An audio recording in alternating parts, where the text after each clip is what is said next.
Good morning, dear students. I welcome you back to the lecture number 2 of electrochemistry. Students, in the previous lecture, we have seen what is electrochemistry, what are the simple terminologies like oxidation, reduction, and also we have seen what is electrochemical cells. Okay, so that was just a brief introduction. The actual lecture starts from today. Okay, so in this particular lecture, we will be seeing what is electrochemical cell or galvanic cell or voltaic cells. The definition of this was already told to you. If you don't remember, let me tell you that electrochemical cells are the cells which convert chemical energy into electrical energy by making use of some spontaneous chemical reactions. Right? So what are electrochemical cells? These are the cells which convert chemical energy into electrical energy. How? By making use of some spontaneous reactions. Isn't it? This was told to you all in the previous lecture. So now, electrochemical cells, see, you know that basically cells, all the batteries are made up of cells, isn't it? And now what these cells are made up of? These are made up of certain chemicals, isn't it? So the batteries which were used earlier days in the house, or whether it might be used in the vehicles, if you open those batteries, you can see that there is certain chemicals inside it, isn't it? So what I mean to say is, the chemicals present in the cell of a battery converts the chemical energy into the electrical energy, isn't it? And all those cells which are used in the batteries are the electrochemical cell. They are different types, okay?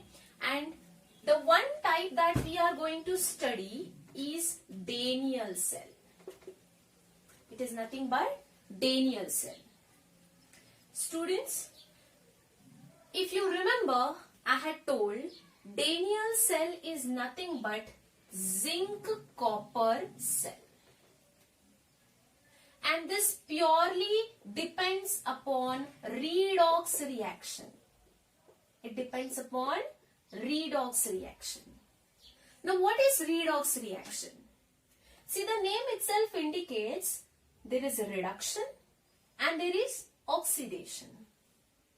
All the type of reaction in which reduction and oxidation takes place simultaneously are called as redox reactions. And in the Daniell cell, we are going to see redox reactions. Is that clear? So now I'll get back to the Daniell cell.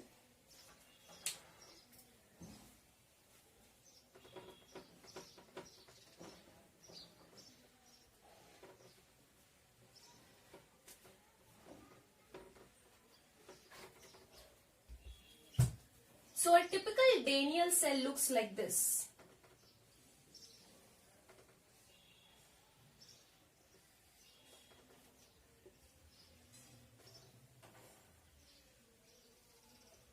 It has two containers. In one container there is ZnSO4 solution. So this is ZnSO4 solution.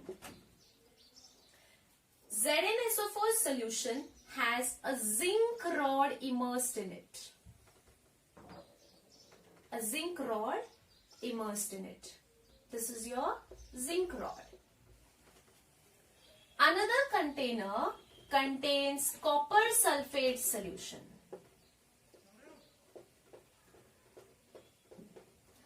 And it has a copper electrode immersed in it, or a copper rod is immersed in it. These rods are nothing but the electrodes, isn't it? So you have zinc sulfate solution in one container and a zinc rod is immersed in it. And in another container, you have copper sulfate solution and a copper rod is immersed in it. Okay. Now see, and listen carefully what happens in these two cells. What is that redox reaction happening? Okay, dear students, this is zinc rod. Zinc rod loses 2 electrons and acquires Zn plus 2 state plus 2 electrons. Zinc loses 2 electrons to become Zn plus 2 states. Now what is this reaction? It is nothing but oxidation reaction. So the zinc rod loses 2 electrons and comes in the aqueous medium as Zn plus 2 state. Many Zn plus 2 will start coming here. And obviously 2 electrons are there on the zinc rod. Because when electrons are given, they are on the electrode. And when Zn plus 2 are given, they come into the aqueous medium. We should also not forget that zinc sulfate solution easily ionizes to give Zn plus 2 and SO4 minus 2. So these ions are also there in the solution. Is it clear? Now same thing happens here.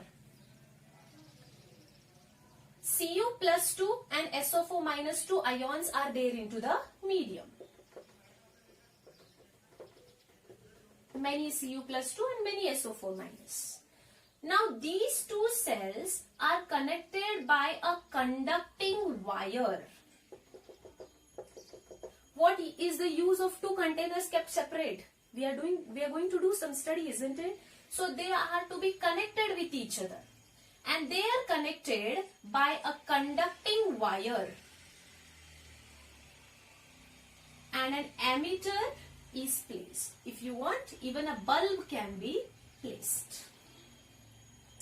Now what happens here? These 2 electrons which are produced at the zinc electrode starts migrating from here.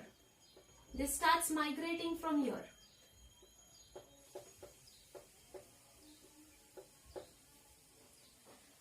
And they starts coming on the copper electrode which is in the other container. And if you remember, in a physics you have studied that the electric current always flows in the opposite direction in the flow of electrons. If electrons are moving from this side to this side, then the electric current starts flowing from this to this, and the bulb glows. Okay? So now what happens? These copper ions which are there in the medium, they start taking the electrons which have come here. They start taking the electrons which have come here and they start depositing here as a copper metal. Listen carefully. Copper plus 2 ions which are there in the medium take the electrons which come to the copper rod and they form copper metal.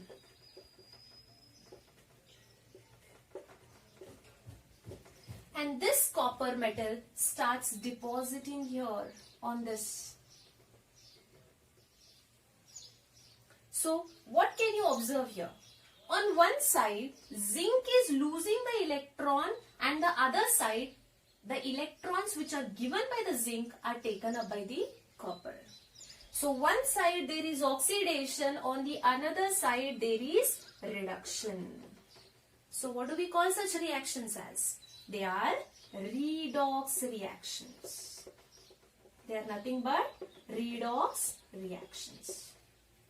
Now you may ask me, why this reaction is happening? So these reactions which are happening are completely spontaneous. They are occurring by themselves. Okay? So this is a redox reaction. Students, listen carefully now. When more and more Zn plus 2 ions start coming into the solution, what happens?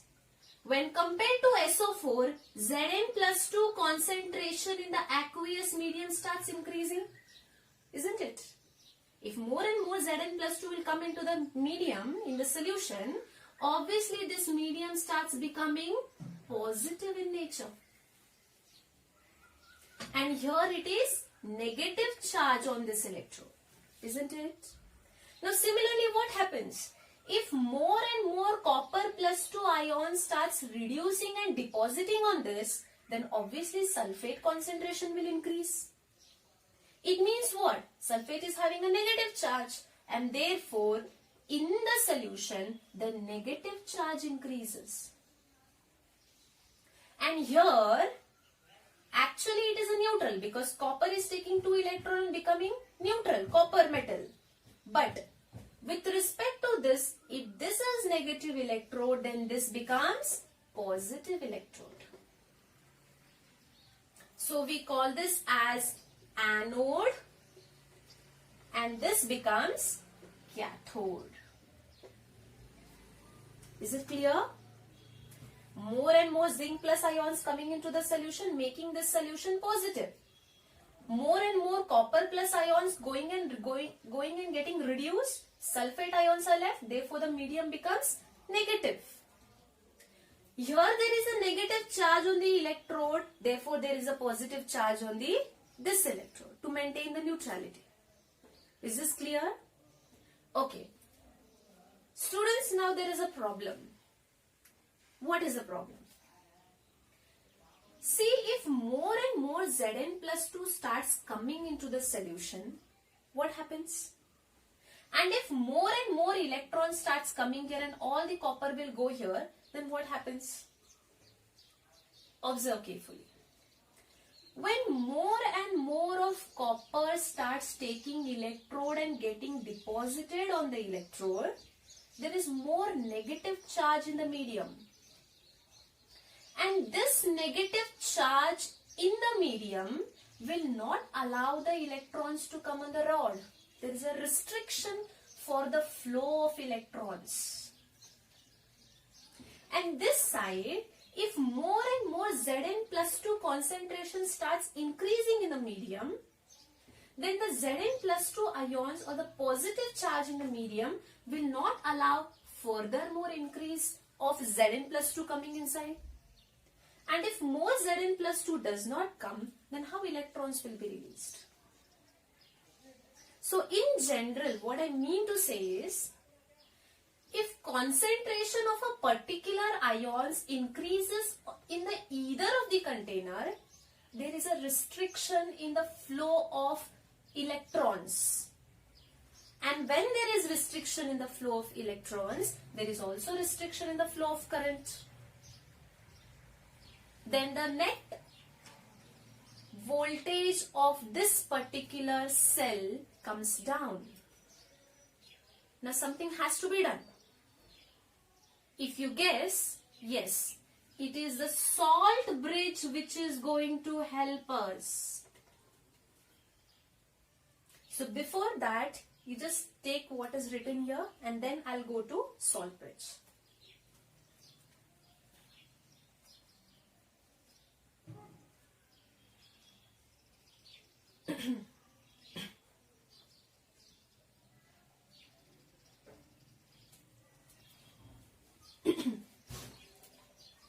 Okay, so now what is salt bridge and why salt bridge is used?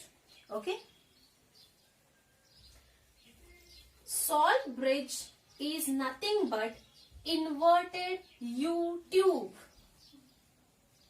It is nothing but inverted U-shaped tube. Don't confuse it to U-tube. Okay, so now this salt bridge is going to help in a certain way. How? Let's see. Electrolytes, I'll just erase this and keep it very simple.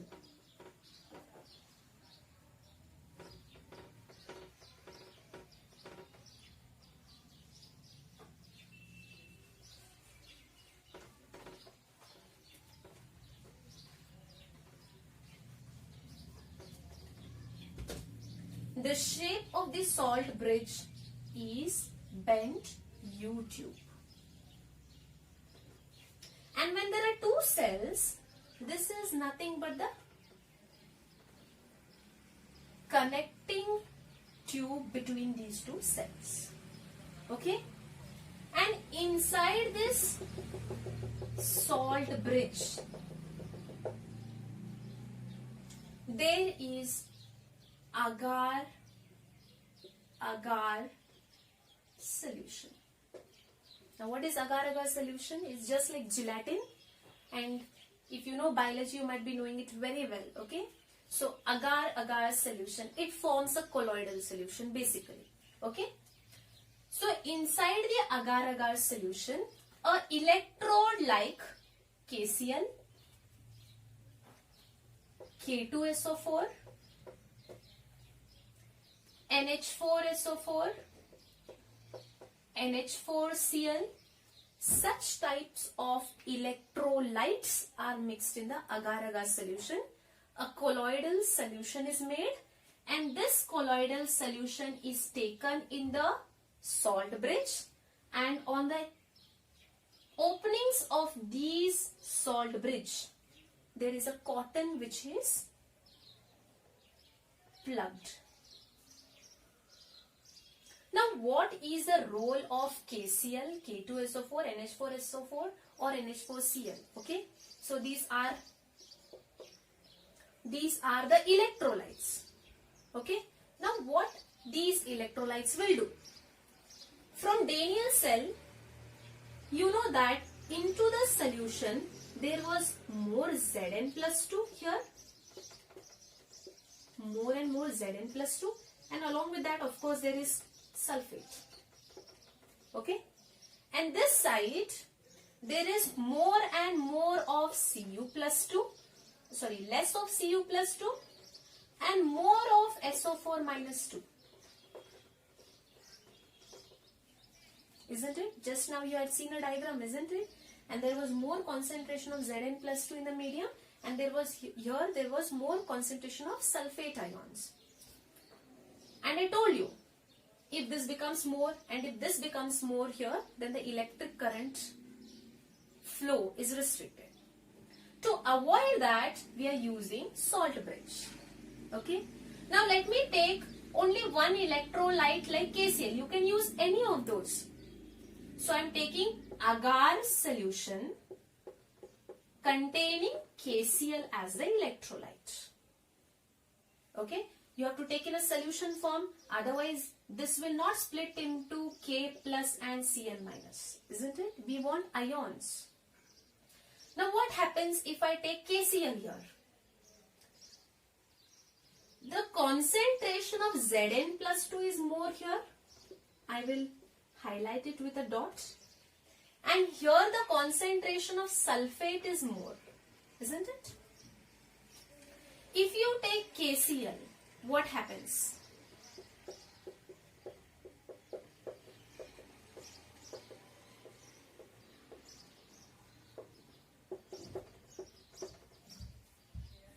You know that opposite charges attract each other. The Cl minus ion starts migrating this side because there is Zn+2 here. Cl minus ion starts migrating this side and K plus ion starts migrating this side. Then it forms ZnCl2 here, and here it forms KSO4.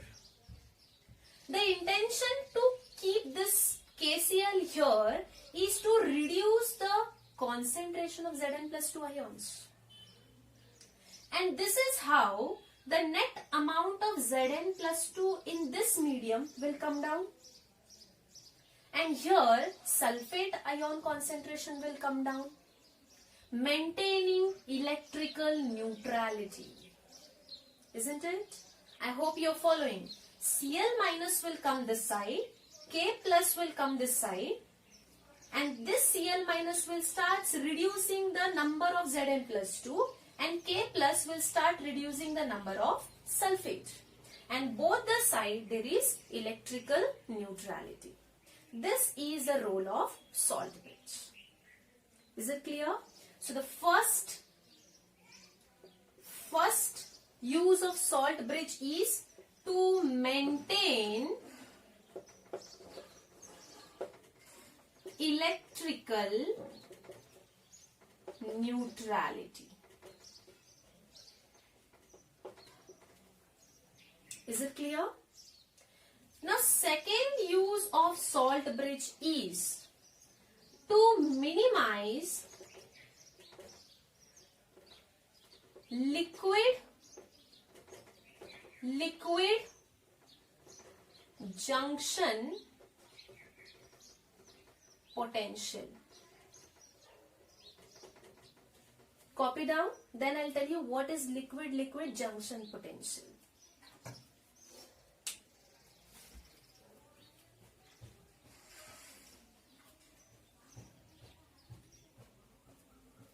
I'll erase it.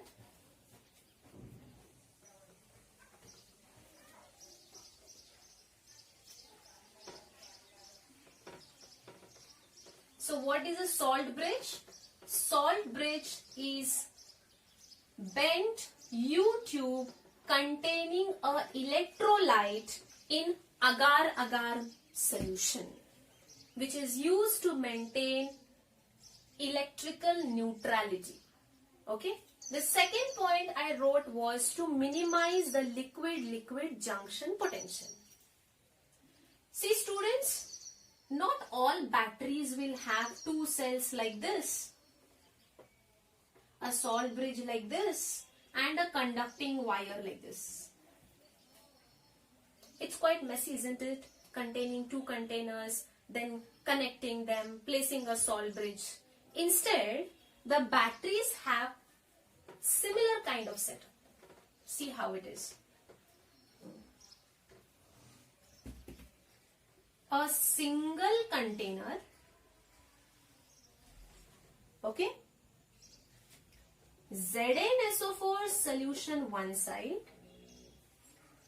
copper sulfate solution one side, zinc rod this side, copper rod on the right side, and there is a salt bridge in between.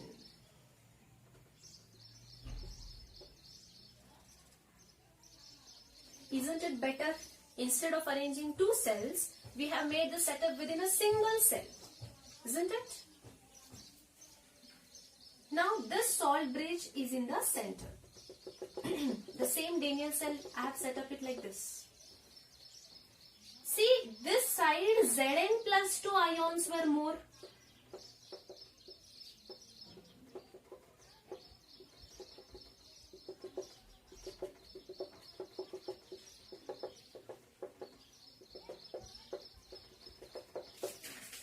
Zn plus 2 ions were more. And this side, copper ions were more. Sorry. Excuse me for this. Sulfate ions were more.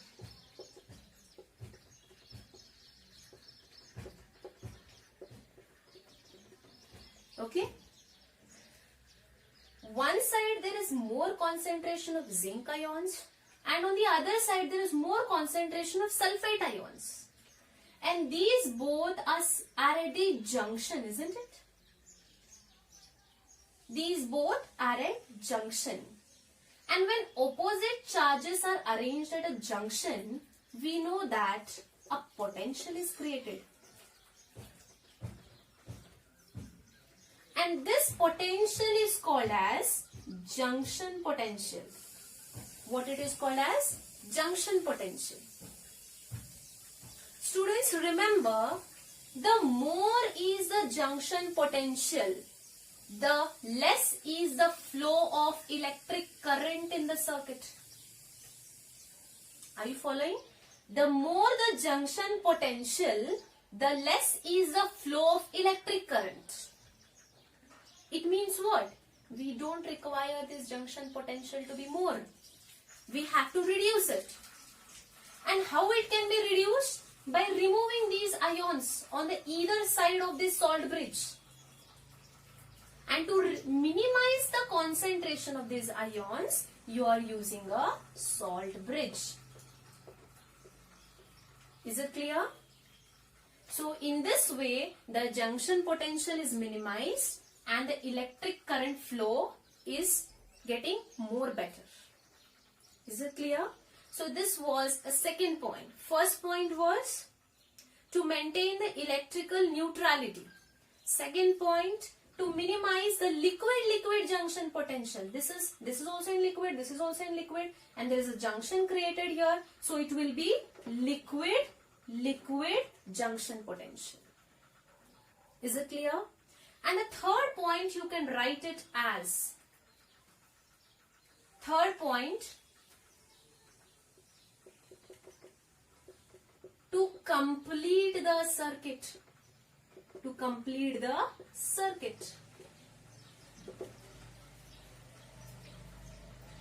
Dear students, if there is no flow of electrons properly, will the circuit be completed?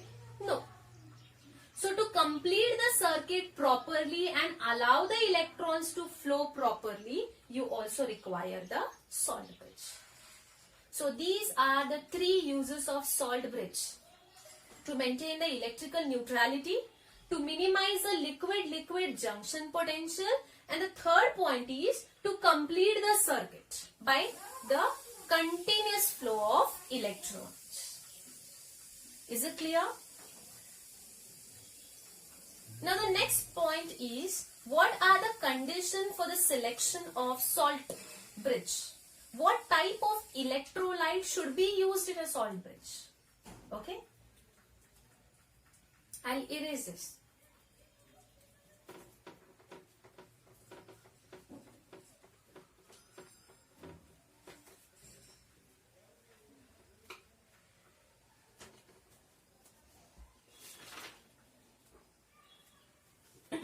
Put a heading, conditions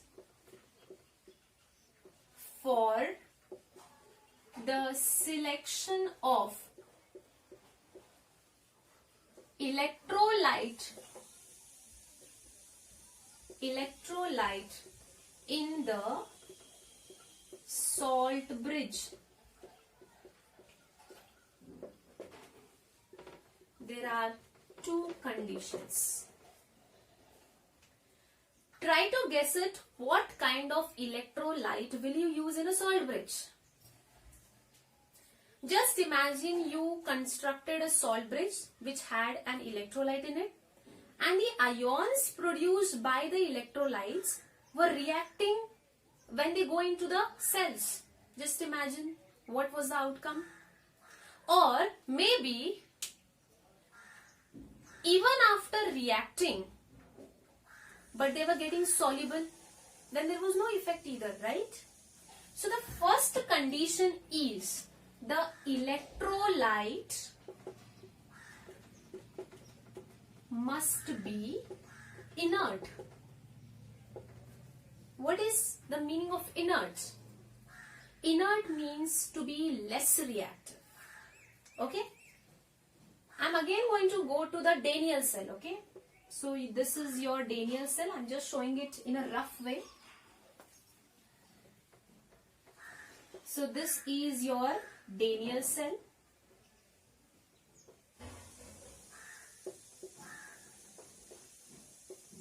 Conducting wire here. A salt bridge here. Okay?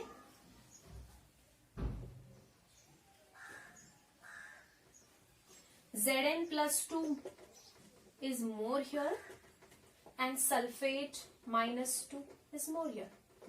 Of course, there is SO4 here and copper here. Do not neglect them, okay? So now what is happening here is KCl, if I used, Cl will migrate this side, K will migrate this side, and they will form ZnCl2 here, and then it will form KSO4 here. Isn't it? Now, K2SO4. Okay?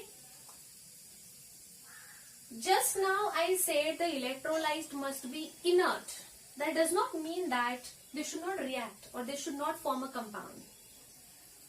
Cl minus is coming this side to form ZnCl2. K is coming this side to form K2SO4. These are nothing but compounds. It means they have reacted. Now what you have to remember is, even when the ions form certain compounds here, they should be soluble in the medium. Understanding? So ZnCl2 will easily undergo dissolution. It gets soluble. It splits into again Zn plus 2 and Cl minus ion. So then what is the harm in that? And similarly here, K2SO4 also undergoes ionization. Therefore, the meaning of inert is, even if they are reacting, they must react and form the compounds which are soluble in water or in the aqueous medium. Is it clear? So this is the first condition. And the second condition for the selection of electrolyte is, they should have good mobility. They should have good mobility of ions. KCl, if it splits, it should form K plus and Cl minus. And these ions should move swiftly, I mean in a proper way. Okay? And their ionization also should be good. Okay? What if an electrolyte is not ready to produce the ions? Then how will it neutralize the circuit? Okay? So make sure that the electrolyte should ionize properly, and the ions which are produced should have good mobility. And not only the mobility, but also they should have equal mobility. Which means, just imagine if Cl is going fast and K is going very slow. What happens? The left side circuit will get completed fast and the right side will not be completed soon. That means the neutrality is not complete. So the three conditions for the selection of electrolyte is, the electrolyte should be inert, and in case if the electrolyte is forming the compounds should be soluble in the medium. Second condition, the electrolyte should ionize easily and the ions produced should have good mobility. And even when if they are having good mobility, they should have equal mobility. K plus and Cl, cation and anion should have good mobility. Thank you.